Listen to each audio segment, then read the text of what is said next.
dell'Ordine degli Psicologi per l'invito. In realtà il mio intervento si palesa un po' diverso rispetto a quelli che mi hanno preceduto, proprio perché inevitabilmente il legale, quindi fa parte di un mondo, il mondo del diritto, che ha dei tecnicismi che di fatto a volte appaiono molto incomprensibili a chi in questo mondo non c'è. Di fatto quello che mi sembra utile sottolineare sono state le evoluzioni legislative che nel tempo si sono avute a favore della emersione del fenomeno della violenza. Fondamentalmente queste evoluzioni normative si hanno a partire dal 2001, quindi dal punto di vista operativo non risalgono a molto tempo fa. Però fondamentalmente cercano di dare una risposta a tutti quei timori che la donna può avere nel denunciare e nel sopportare anche quello che è l'iter successivo alla denuncia.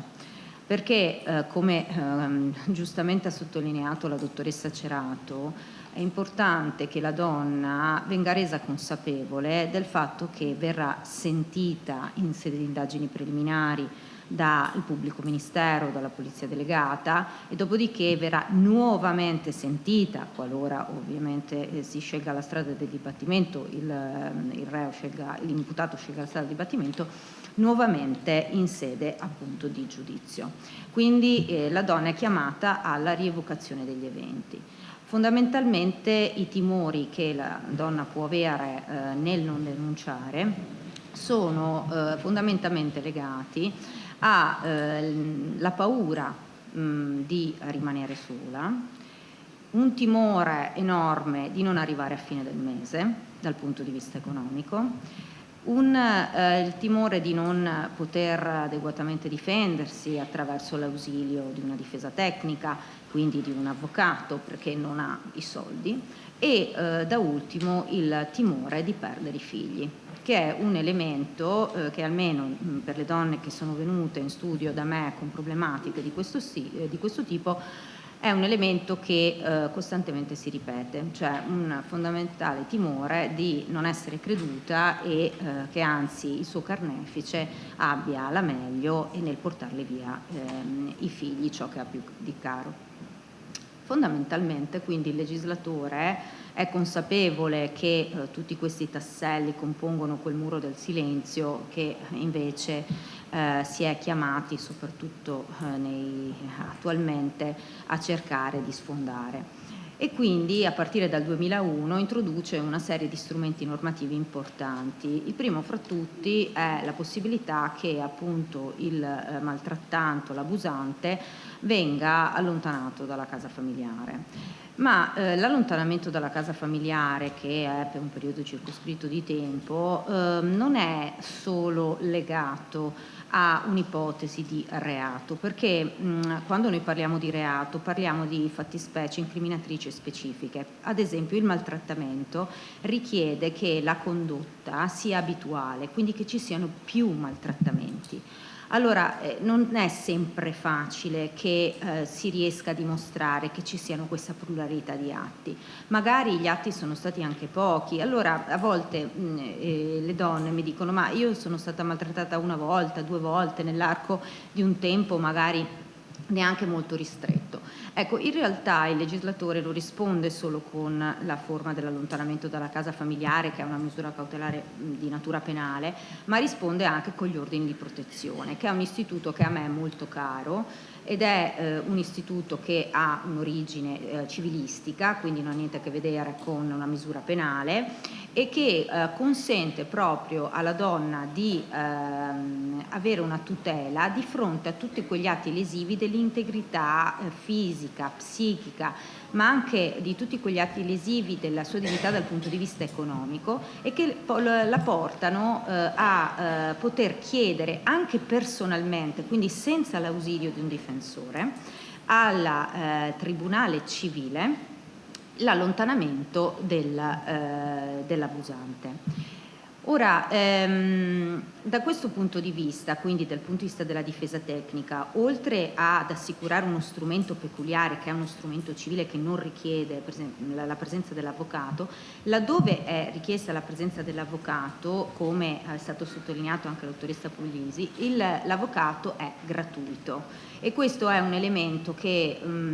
va assolutamente sottolineato, proprio per consentire alla donna di non avere quei timori di cui parlavamo prima circa l'impossibilità di difendersi lungo tutto l'iter processuale, che solitamente è anche molto lungo. Oltre a questo, un altro elemento importante.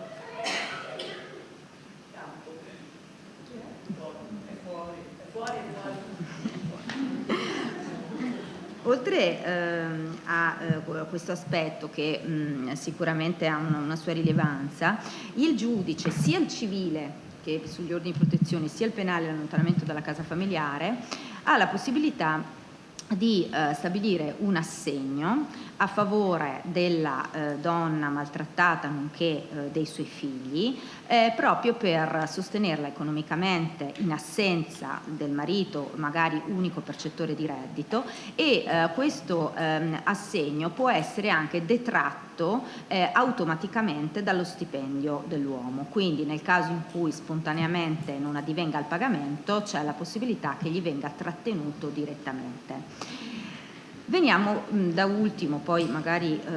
potrebbe essere oggetto anche di dibattito, alla questione della perdita dei figli. Dunque, da questo punto di vista, più volte mi sono sentita di rassicurare le donne rispetto a questo timore, perché fondamentalmente vale il contrario di quello che pensa la donna, cioè la donna fondamentalmente che non denuncia, che non rileva un fatto di reato, ha i suoi danni e che magari avviene anche alla presenza dei suoi figli, e quindi con tutta la tematica della violenza assistita di cui peraltro si è già fatto cenno, rischia proprio di perderli, cioè rischia di non attuare quelle misure che le sono richieste in funzione della posizione di garanzia che ricopre. Cioè la donna, la genitrice, ha una posizione di garanzia, tecnicamente si dice così, di protezione del soggetto vulnerabile, quindi del figlio. Nel momento in cui non viene attuata questa protezione, nel senso che non solo lei subisce ma anche i figli assistono, lei si troverà di fronte a procedimenti civili di tutela dei minori davanti al Tribunale per i minorenni o anche davanti al Tribunale ordinario, perché in questo momento c'è un po' di affastellamento di competenze in merito, che portano magari a un affidamento dei figli al servizio sociale a fronte di un uomo maltrattante e di una donna non adeguatamente tutelante. Da questo punto di vista, concludo, il sistema ha previsto una serie di obblighi di denuncia da parte di soggetti qualificati, che i medici, piuttosto che appunto gli insegnanti, piuttosto che gli assistenti sociali, qualora vedono situazione di grave pregiudizio nei confronti di minorenni. Cioè laddove un insegnante, un assistente sociale rileva che il minore può essere oggetto di abusi o di maltrattamenti, ma anche maltrattamenti di natura psicologica, è doverosamente chiamato a procedere alla denuncia. A fronte di questo, quindi, quella donna che non si è adeguatamente tutelata potrebbe trovarsi di fronte alle istituzioni che la chiamano a rendere conto del suo operato, con inevitabili effetti anche su quella che è la gestione dei figli. E quindi di questo il legislatore ne è alquanto consapevole, nel senso che ha anche una sfiducia nei confronti dell'altro genitore quando la condotta è posta in essere dal partner, in punto proprio di omertà che questo genitore può portare avanti, e di conseguenza prevede un sistema di tutela che vede l'istituzione chiamata in primo piano a proteggere quello che è il soggetto vulnerabile in primis di queste situazioni, che è il soggetto minore.